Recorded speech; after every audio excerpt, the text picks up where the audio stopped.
하나님의 전적인 은혜를 경험한 인생들이 오늘 저와 여러분입니다. 예수 그리스도를 믿는다는 것이 얼마나 큰 축복인가라는 것을 우리가 늘 생각하게 되는데, 구약의 이스라엘 백성들, 그렇죠, 하나님의 전적인 은혜를 경험했습니다. 특별히 에스라서의 말씀을 보면 바벨론에서 포로 생활하던 그들을 하나님이 예루살렘으로 귀환시키십니다.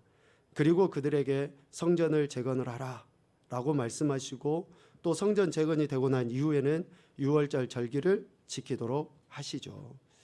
이것은 그들이 가진 엄청난 축복입니다. 특권이에요. 당대에 그들만 누릴 수 있는 최고의 축복입니다. 하나님의 백성이라고 해서 그들이 다 성전을 건축하는 일에 참여한 것은 아닙니다.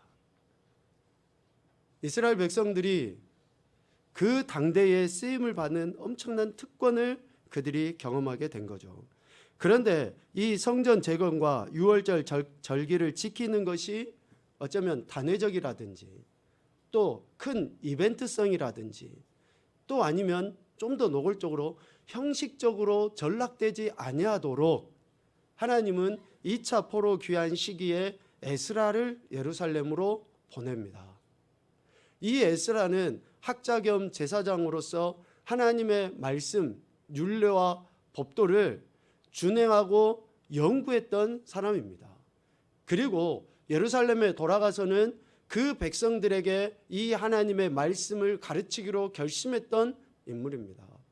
그를 예루살렘으로 돌려보내서 그 땅에 살고 있는 이스라엘 백성들, 성전도 재건하고 유월절 절기도 지키면서 하나님의 특별한 은혜를 경험했던 그들에게 보다 더 분명하게 하나님 말씀에 대한 삶의 태도를 갖도록 하기 위해 에스라를 보냈죠. 그런데 에스라를 그 땅에 보냈을 때에 어떠한 일들이 일어났습니까? 에스라와 함께 예루살렘에 귀환했던 제사장, 레위 사람들, 방백들, 지도자급에 있는 사람들, 에스라서 9장에 보면 그들을 으뜸이라고 표현해요. 으뜸. 리더급에 있는 그 사람들이 9장 1절 2절에 보면 가증한 일을 행합니다. 예루살렘 땅에 머물고 있었던 이방 여인들과 결혼하는, 하나님이 명령하시지 아니하고 특별히 하나님이 하지 말라고 했던 그 가증한 일을 그들이 자행을 하는 것이죠. 여러분, 우리 인생에 있어서 가장 큰 약점이 뭘까요? 가장 큰 약점, 은혜를 잊어버리는 거예요. 망각. 하나님이 베풀어 주신 은혜를 잊어버리는 것. 근데 우리가 누군가에게 사랑도 받고 은혜도 받고 하잖아요. 그런 것은 잘 잊어먹어요.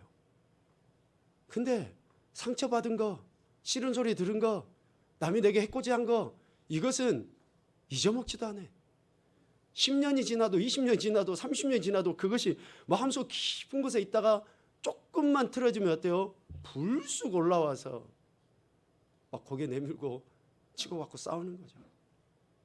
진짜 잊어버려야 될 것은 잊지도 않고, 잊어버려서는 안 될 것은 쉽게 잊어버리는, 이것이 우리 인생이 가진 어쩌면 가장 큰 약점인 것이죠. 이스라엘 백성의 역사를 쭉 보면 이러한 망각의 역사가 계속 반복되는 것을 보게 됩니다. 애굽에는 재앙이지만 이스라엘 백성들에게는 엄청난 기적과 이적과 능력 아니었습니까? 출애굽 사건이. 그런데 그 엄청난 기적을 경험했음에도 불구하고 불과 3일 만에 하나님을, 모세를 원망합니다. 광야의 여정 속에서 10번이나 하나님을 원망하고 모세를 돌로 쳐 죽여버리려고 하는 이스라엘 백성들의 모습. 어느 세대도 경험해보지 못한 특별한 은혜를 그들은 경험했음에도 불구하고 불평하고 원망하는, 은혜를 망각하는 그러한 모습을 보이게 된 거죠. 뿐만 아니죠. 방금도 말씀드렸던 것처럼 바벨론에서 귀환한 그들이 하나님이 가증히 여기는 그 일, 엄청난 축복과 특권을 받았음에도 불구하고 은혜를 망각하고 이방 여인들과 결혼하는 이런 가증한 일을 자행하는가? 그러면 구약 이스라엘 백성들만 그럴까? 오늘 우리는 어떠할까? 신약 시대에 예수를 믿는다고 했던 그 사람들의 모습은 어떠할까? 죄송하지만 별반 다르지 않아요. 우리도 은혜 잊어버리고 불평하고 원망하고 치고받고 싸우고 하는 그러한 모습이 여전히 우리들에게도 있는 거죠. 예수 그리스도의 십자가 공로로 구원받았음에도 불구하고 그 은혜를 망각하고 여전히 이전의 모습, 육신의 모습, 육체와 마음이 원하는 대로 삶을 살아가는가? 지금 새벽에 우리가 히브리서 말씀을 보고 있잖아요. 여러분 히브리서 말씀 한번 펴봅시다. 히브리서 6장 말씀입니다. 참 귀한 말씀이고 우리에게 도전을 주는 말씀임에 틀림이 없습니다. 히브리서 6장 4절, 5절, 6절 전반부까지 말씀만 한번 봐보죠. 히브리서 6장 4, 5, 6절 전반부까지 봅시다. 한번 빛을 받고 하늘의 은사를 맛보고 성령에 참여한 바 되고 하나님의 선한 말씀과 내세의 능력을 맛보고도 타락한 자들은 다시 새롭게 하여 회개할 수 없나니. 아멘. 구원의 은혜, 특별히 5절에 보면 하나님의 선한 말씀, 즉 말씀의 선하심, 내세의 은혜, 능력을 맛보고도 타락한 자들은 성령의 은사와 역사하심에 참여하여 경험했음에도 불구하고 타락한 자들은 이라고요. 이것을 배교, 타락이라고 이야기합니다. 하나님의 은혜를 망각해버리면 여러분 어느 누구든지 이렇게 배교하고 타락한 인생이 될 수 있다라는 것을 말씀하셔요. 나는 아니지요 할 수가 없습니다. 여러분 어느 누구든지 배교의 가능성을 다 갖고 있어요. 배신할 가능성이 어느 누구에게든지 다 있다라는 거예요. 그래서 히브리서 기자를 통해서 3장 1절에 이것을 먼저 전제로 이야기해 줍니다. 3장 1절 여러분 넘겨보죠. 한번 봐봅시다. 3장 1절에 이렇게 이야기합니다. 형제들아, 그것도 거룩한 형제들아, 그것도 하나님의 부르심을 받은 거룩한 형제들아. 여러분 성경을 이렇게 단어 한번 천천히 생각해서 봐보십시오. 형제들아 라고 부르는데 그 형제들이 어떤 형제들입니까? 거룩한 형제들이에요. 그 거룩한 형제들은 어떻게 거룩한 형제들이 됩니까? 하나님의 부르심을 받았으니까 거룩한 형제들이 된 거예요. 그 형제들아 라고 이야기하죠. 우리가 믿는 도리의 사도이시며 대제사장이신 예수를 깊이 생각하라 라고 권면합니다. 지금 히브리서 6장에 배교할 가능성이 다 있어요. 이전 세대에서도 있었고 지금도 있고 이후의 세대에도 다 있어요. 그들에게 강력하게 명령하는 게 뭡니까? 믿는 도리의 사도이시며 대제사장이신 예수를 깊이 생각하라 라고 강력하게 권면하고 있습니다. 여기에서 예수를 이라고 할 때 그 예수는 예수님의 존재와 사역을 의미합니다. 예수님의 존재와 사역, 육신의 몸을 입고 이 땅에 오심과 이 땅에 오셔서 하신 그 모든 사역, 십자가의 대속에 죽임 당하시고 부활 승천하시는 것까지를 다 포함하고 더 장래에는 재림의 주님으로 오실 것까지를 이야기해요. 그래서 예수를 생각하라 라는 것은 예수 그리스도 존재와 사역을 나타내는데 그 핵심은 뭡니까? 말씀이에요. 말씀. 그 말씀을 깊이 생각하라, 깊이 묵상하라, 연구하라. 에스라가 그렇게 했던 것처럼 주의 율례와 법도와 규례를 준행하고 연구하는데 몰두했던 것처럼 깊이 생각하라 라는 거예요. 그러면 그 말씀은 어떠하기에 우리가 깊이 생각을 해야 되느냐? 그 말씀이 예수 그리스도의 존재와 사역을 나타내는데 그 말씀이 어떠하게 우리에게 깊이 연구해야지만이 배교하지 않는다라고 이야기를 하는 겁니까? 히브리서 4장 12절이에요. 우리 한번 같이 읽어봅시다. 히브리서 4장 12절 시작.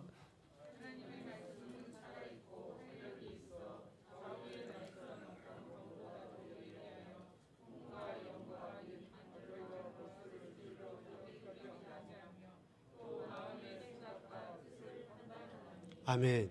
하나님의 말씀 예수 그리스도의 존재와 사역은 결국 우리의 혼과 관절과 골수를 찔러 쪼개기까지 하는 살아있고 항상 있는 능력이기 때문에 우리가 예수 그리스도를 하나님의 말씀을 예수 그리스도의 말씀을 삶을 깊이 묵상을 해야지만이 6장에서 이야기하는 것처럼 배교하지 타락하지 않게 됩니다.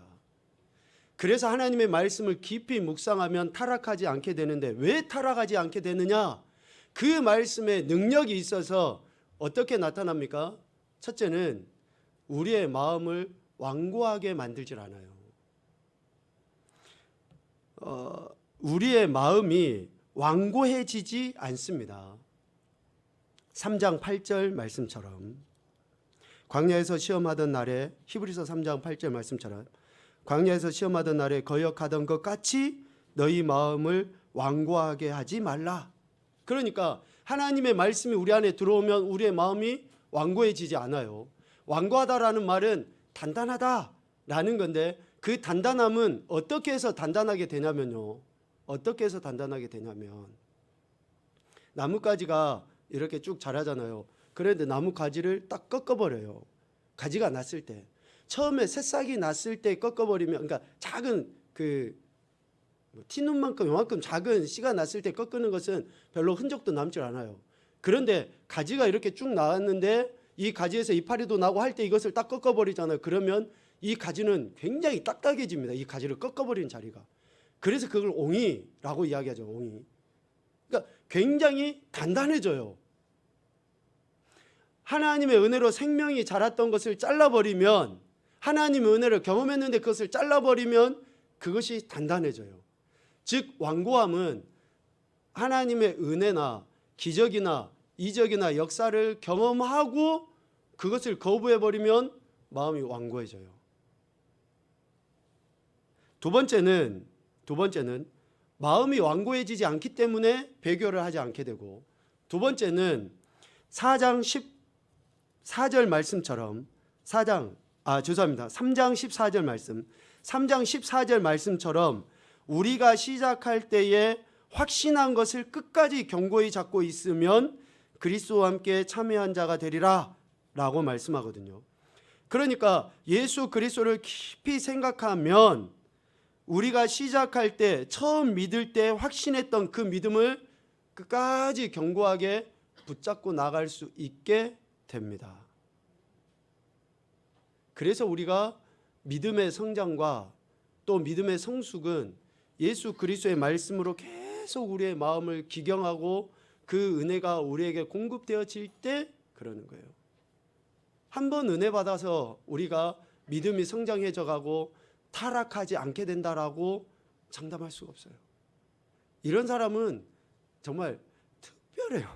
사도 바울과 같은 사람은 진짜 특별해요. 그러니까 우리는 특별이라는 말을 되게 좋아하지만 특별은 번개 맞을 확률만큼보다도 더 어려워요. 그러니까 그런 특별을 구하지 마시고 처음에 믿었을 때 이 믿음 자체도 하나님이 우리에게 주신 은혜고 축복이잖아요. 이것을 우리가 날마다 새롭게 해 나가면 그 특별한 것을 구하는 것보다 훨씬 더 분명하게 우리의 믿음이 성장하고 성숙하고 말씀드린 것처럼 배교하지 않을 수 있다라는 것이죠. 자, 오늘 에스라 말씀으로 다시 돌아가서요. 이러한 상황 가운데 즉 가증한 일을 행했던, 은혜를 경험했음에도 가증한 일을 행하던 그러한 상황 가운데 에스라가 취한 태도가 뭡니까? 오늘 에스라 10장 1절 말씀에 보면 지난 시간에도 보았듯이 에스라가 성전 앞에 엎드려 울며 기도하여 죄를 자복했다라고 이야기합니다. 하나님 앞에 전심으로 에스라가 회개했다라는 거예요. 어쩌보면 자신의 죄도 아니지만 이스라엘 백성 자신의 동족들의 그 죄에 대해 에스라가 철저하게 하나님 앞에 죄를 자복하고 통회하고 회개했다. 에스라의 이러한 모습에 오늘 에스라 10장 3절에 보면 스가냐라는 인물이 나옵니다. 우리 지난 시간에도 보았죠. 스가냐가 에스라의 이러한 통해 자복함에 감동을 받고 에스라에게 맹세를 합니다. 곧 내 주의 교훈을 따르며 우리 하나님의 명령을 떨며 준행하는 자의 가르침을 따라 이 모든 아내와 그들의 소생을 다 내보내기로 우리 하나님과 언약을 세우고 율법대로 행하겠습니다 라고 에스라에게 맹세를 해요. 여러분, 에스라가 그 가증한 일들을 행하는 자들 앞에서 주눅이 들까요? 안 들까요?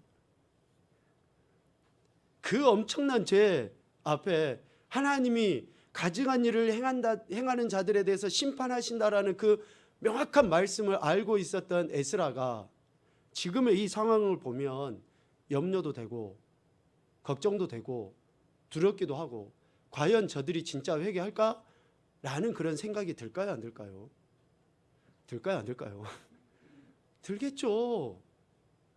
그런데 에스라가 그렇게 하나님 앞에 통해 자복하지만 그러한 염려, 근심, 걱정이 있을 때 스가냐가 손을 들고 나오는 거예요. 스가냐가 이렇게 맹세를 합니다. 우리가 모든 아내들을 내쫓겠습니다. 하나님 앞에 가증하게 행했던 모든 것들을 우리 자식들, 아내들 다 쫓아내겠습니다. 걱정하지 말고 백성들 앞에서 담대하게 하나님 말씀을 선포하십시오 라고 하는 스가냐의 그 맹세와 그 결단이 에스라에게 힘을 주는 거예요. 여러분들이 어떤 진리를 이야기했을 때에 누군가가 동조하고 격려하잖아요. 그러면 그 진리에 대한 확고함이 생깁니다. 그 진리에 대한 확신을 가지고 더 강력하게 입에 침이 튀도록 그 진리를 이야기하게 돼 있어요. 복음을 전하고 있는데 옆에서 누군가가 격려해 주면 어때요? 맞아, 그래, 해야지 하는데 옆에 있는 누군가가 계속 이상한 눈으로 쳐다보면서 뭐 그렇게 하고 있으면 어때요? 나도 모르게 내가 이야기하는 게 옳은가? 라는 그러한 생각을 갖게 돼 있어요. 오늘 에스라가 이렇게 담대하게 회개하며 이야기했을 때에 스가냐의 동력으로 인해서 에스라 10장 8절에 보면 분명하게 이제 선포를 해버려요. 돕는 자가 생겼으니까 힘을 얻은 거예요. 누구든지 방백들과 장로들의 훈시를 따라 3일 내에 오지 아니하면 그의 재산을 정몰하고 다 뺏어버리고 사로잡혔던 자의 모임에서 내쫓아내겠다. 귀환하여 새로운 공동체를 결성한 이 자리에서 이 모임에 들어오지 못하도록 하겠다라고 에스라가 단호하게 이야기를 합니다. 그러면서 11절 10장 11절 이제 너희 조상들의 하나님 앞에서 죄를 자복하고 그의 뜻대로 행하여 그 지방 사람들과 이방 여인을 끊어버려라 라고 에스라가 강력하게 이야기하죠. 돕는 자의 역할이 그래서 참 중요합니다. 에스라 혼자 할 수 있는 게 아니에요. 동역자가 격려하고 동조하고 힘을 실어줄 때, 그래서 여러분 옳은 것을 할 때는요 같이 격려하는 게 필요합니다. 누군가 뭔가를 하잖아요. 그러면 축복하고 격려하는 게 필요합니다. 옳은 것에 대해서. 나쁜 것에 대해서는 그렇게 해서는 안 되죠. 그런데 옳은 것에 대해서는 괜히 우리 안에 시기심이 생겨갖고 위에 올라가고 있으면 흔들어버려요. 나무를 더 더럽게 못하게. 그래서는 안 됩니다. 에스라의 이런 행동에 스가냐가 동력을 하니까 담대하게 이야기를 하는 것이죠.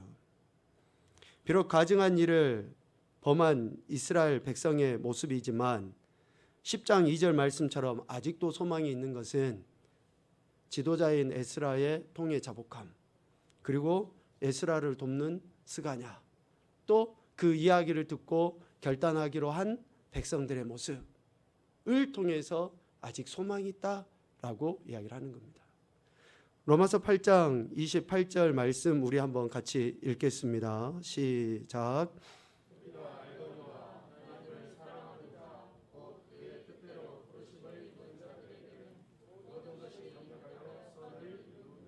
아멘. 하나님은 선을 이루시는 분이십니다. 그래서 하나님의 뜻대로 부르신 그 모든 인생들이, 에스라가, 스가냐가, 이스라엘 백성들이 마음을 하나로 할 때에 선은 이루어지게 되는 것이죠.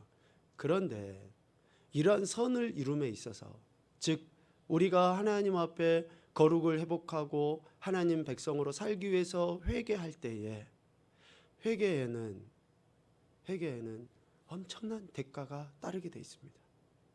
이스라엘 백성들, 즉 이방 여인과 결혼한 저들에게 있어서는 자녀와 아내를 내쫓아 버려야 되는 그러한 결단을 해야 됩니다. 하나님 너무한 거 아니십니까? 회개했으면 이제 그냥 이후에 그냥 잘 살도록 좀 내버려 두시지. 우리는 그렇게 할 수가 없어요. 하나님 정복할 수 있도록 그냥 하나님이 허락하셨으면 그들과 좀 함께 같이 살아도 되지 않습니까? 그냥 짐승에서부터 어린 아이들 노년에 이르기까지 다 싸그리 죽여버려라 그러면 그게 하나님 너무하신 거 아닙니까? 여러분, 우리는 그렇게 할 수가 없어요. 하나님 말씀은 우리가 결코 우리의 편리대로, 우리의 이성대로, 하나님은 우리 인간을 이성의 존재로 지으셨지만 하나님은 이성 밖에 계시는 분이십니다. 그래서 우리는 우리의 인간의 이성으로 하나님을 생각하고 판단하고 재단할 수 없는 거예요. 이렇게 우리가 회개하지만 죄에 대해서는 거기에 대한 엄청난 대가를 지불해야 돼요. 지난 시간에 말씀드렸죠. 이렇게 우리가 회개할 때 엄청난 대가를 지불해야 되지만 하나님은 회개하는 인생을 용서해 주시기 위해서 우리가 상상도 할 수 없는 엄청난 고난을 친히 감당하시는 거예요. 그래서 우리가 할 수 있으면 죄를 짓지 않도록 어려서부터 할 수 있으면 하나님 말씀을 기준으로 삼고 어려서부터 살아가도록 그 훈련을 우리도 해야 되고 우리 자녀들을 그렇게 시켜야 되는 거예요. 여러분, 세상 이렇게 살아가다가 나중에 때가 되면 예수님 믿겠지? 그 세상 살아가다가 경험해보는 그 죄가 예수님 믿을 때 그것을 하지 않도록 하기 위한 그 엄청난 고통이 따르게 된다니까요. 그래서 할 수 있으면 그래, 할 수 있으면. 오늘 우리가 읽은 본문의 말씀을 보면 이스라엘 백성들이 이렇게 에스라의 강력한 명령, 권고에 대해 12절 말씀에 이렇게 이야기합니다. 모든 회중이 큰 소리로 대답하여 이르되, 큰 소리로 아멘 하는 거예요. 이제 다 끊어버려라, 내쫓아버려라 하니까 회중들이 아멘 하고 이제 소리를 지르는 거예요. 아멘은 우리가 그렇게 하겠습니다 라는 그런 뜻 아닙니까? 큰 소리로 대답하여 이르되 당신의 말씀대로 우리가 마땅히 행할 것입니다. 참 좋죠. 마땅히 행할 것입니다 라고 이야기를 해요. 아멘 하는 거죠. 여러분, 신앙은 결단입니다. 결단이에요. 이 결단이라는 단어 속에는 시제가 지금 당장이에요. 지금 당장 바로. 지금 당장 바로 하지 않으면 처음에 감동, 감격이 하루 뒤에, 이틀 뒤에, 일주일 뒤에도 똑같을까요? 지금 내가 하나님의 은혜로 감동을 받았어요. 아멘! 제가 그렇게 하겠습니다! 했어요. 그런데 사회에 나가서 하루 이틀 일주일 생활하고 다음 주일날 교회 이 자리에 딱 앉았어. 그러면 오늘 받은 이 감동하고 일주일 뒤에 다시 와서 딱 앉았을 때 그 감동이 똑같을까요? 어느 누구도 똑같지 않습니다. 어느 누구도. 옛날 그 부흥 강사 목사님들이 부흥회 같은 거 이렇게 할 때 그랬잖아요. 처음에 마음의 감동이 되는 대로 움직여야지 되는 것이지, 사람은 화장실 갈 때하고 나올 때하고 마음이 다르다니까요. 하룻밤만 지나도 마음이 그 전날하고 똑같을 수가 없어요. 그래서 신앙은 결단이다 라고 하고 지금 당장 바로 해야 되는데, 오늘 에스라 10장 13절 말씀의 첫 글자가 뭡니까? 그러나. 12절에 아멘 우리가 하겠습니다 그랬는데 13절에 그러나. 참, 그러나라는 이 단어가 매우 위험합니다. 매우 위험해요. 다 좋습니다. 그런데 우리가 다 좋습니다 했으면 다 좋아야 되잖아요. 근데 거기 표현을 그 꼬리에다가 뭘 붙여요. 그런데 다 좋지만 하나는 안 좋다는 표현이겠죠. 하겠습니다 했는데 그러나 하면서 이스라엘 백성들이 이러한 이야기를 하는 거예요. 즉 상황이 눈에 들어옵니다. 환경이 눈에 들어와요.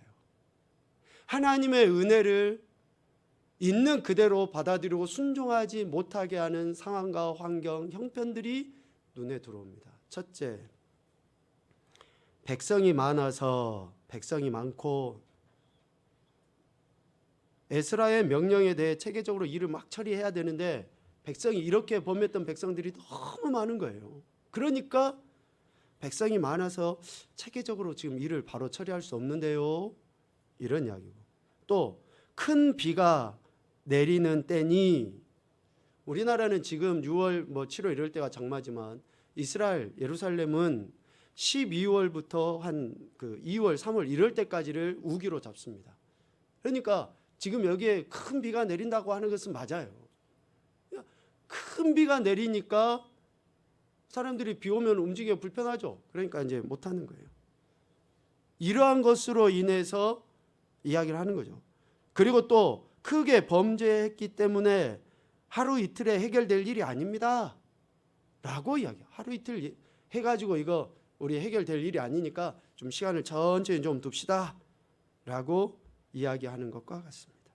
얼핏 들어보면 이 말이 매우 합리적인 이야기 같습니다. 그렇죠. 비 많이 오고 사람들도 많고 하는데 좀 조직적으로 뭔가를 해결하면 에스라의 명령대로 즉각 잘 해결될 것 같은데 얼핏 들어보면 합리적인 이야기인 것 같아요.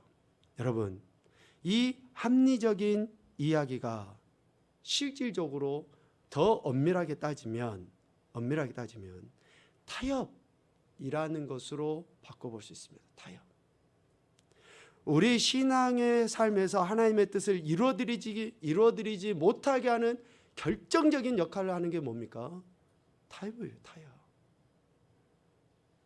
상황이 어쩌니, 환경이 어쩌니, 지금 내 몸 상태가 어쩌니 계속 우리는 그것들로 이야기하면서 자기 합리화를 시키고 타협을 해나가요. 그러면서 하나님 말씀에 순종하지 못하게 돼요. 이런 타협한 인물을 대표적으로 뽑아봐라. 그러면 저는 솔로몬을 뽑고 싶습니다. 이스라엘 왕으로서 지혜와 명철, 부귀와 영화를 다 가진 왕이에요. 그런데 그 당시에 이스라엘을 침범하려고 하는 주변에 여러 나라들이 있었지 않습니까? 그럴 때에 솔로몬이 택했던 방법은 정략 결혼입니다. 정략 결혼. 이방의 여인들을 아내로 삼고 그 아내를 위해서 궁들을 잘 만들어서 이방의 나라들이 침범하지 못하도록. 그런데 열왕기상 11장 3절 말미에 보면 어떤 이야기가 있습니까? 이 여인들에 의해서 왕의 마음이 하나님께서 돌아서 버리게 되는. 아니 정책적으로 한 게 무슨 합리적으로 이렇게 해서 이룬 거 아닙니까? 나라를 견고하게 지키기 위해서 합리적인 선택을 한 거지 라고 솔로몬이 아마 목에 핏대를 세우고 하나님 앞에 항변할 수도 있어요. 그러나 여러분, 하나님은 어떤 분이십니까? 정략 결혼을 해야지만이 하나님이 지키시고 보호하십니까? 우리가 믿고 있는 하나님은 능력이 무한하신 분이십니다. 여러분 믿습니까? 우리는 상황과 환경, 형편에 따라서 합리적으로 이야기하지만 하나님은 우리가 상상할 수 없는 일들을 기적과 이적과 능력을 통해서 이스라엘 백성을 애굽에서 건져내신 그 하나님이신데 정략 결혼을 해야지만이 이스라엘이 보호를 받는다? 여러분 전혀 그러지 않습니다. 합리적인 것이 믿음을 대신할 수는 없습니다. 합리적인 것이 믿음을 대신할 수는 없어요. 타협하는 것 결코 우리의 믿음을 성장시킬 수 없습니다. 라오디게아 교회에 주님이 책망하셨던 내용이 뭡니까? 차올 때는 차와야 되고 더울 때는 더워야 돼요. 그런데 찹지도 않고 덥지도 않아요. 그냥 늘 어중간하게 참과 거짓 속에서 적당하게 타협하고 있는 거예요. 여러분 오늘 우리가 이러한 태도를 취하는 것은 하나님의 믿음을, 하나님의 말씀을 소홀히 여기게 된다라는 것이죠. 그런데 이렇게 우리가 당장 결단하지 못하면 오늘 14절 15절의 말씀과 같이 결단하지 못할 때에 반대하는 세력들이 힘을 모으게 돼 있어요. 반대하는 세력들이. 사탄 원수 마귀의 가장 즐겨 사용하는 방법이에요. 반대 세력이 자꾸 힘을 모아가지고 진리를 왜곡시키고 하나님의 말씀을 제대로 듣고 순종하지 못하도록 만들어버립니다. 사탄은 우리가 회개하고 하나님의 말씀대로 사는 것을 결코 허용하려 하지 않습니다. 사탄은 우리가 말씀대로 순종하고 사는 것을 원치 않아요. 잠언 7장에 나와 있는 음녀와 똑같이 갖가지의 교묘한 방법들을 들어서 우리의 믿음을 없이 만들어 버리려고 하는 거예요. 결단하지 못하도록 하는 겁니다. 그래서 오늘 우리가 끈질기게 우리를 유혹하려 하는 그 사탄의 유혹을 물리치고 하나님의 말씀대로 즉각 순종해서 영광 올려드릴 수 있도록 우리는 늘 성령 하나님의 도우심을 구해야 됩니다. 그 성령 하나님의 도우심 속에 우리가 결단할 때에 우리는 승리하고 더 큰 영광 올려드릴 수 있습니다. 이 결단이 여러분 큰 게 아니에요. 여러분 안에 말씀으로 감동을 주시고 또 옳은 것에 대해서 행해야 되겠다라고 성령님께서 이 아침에 여러분들에게 주시는 것들을 행해 나가는 거예요. 그러한 결단들이 있을 때 우리 안에 참된 승리, 평안, 궁극의 목적인 참 안식을 우리가 누리게 될 줄로 믿습니다. 늘 성령 하나님의 인도하심 속에서 저와 여러분이 올바른 신앙의 태도인 결단을 보이고 그로 인해서 하나님께만 영광 올려드리시는 귀하고 복된 인생들이 되시기를 주님의 이름으로 축복합니다. 아멘.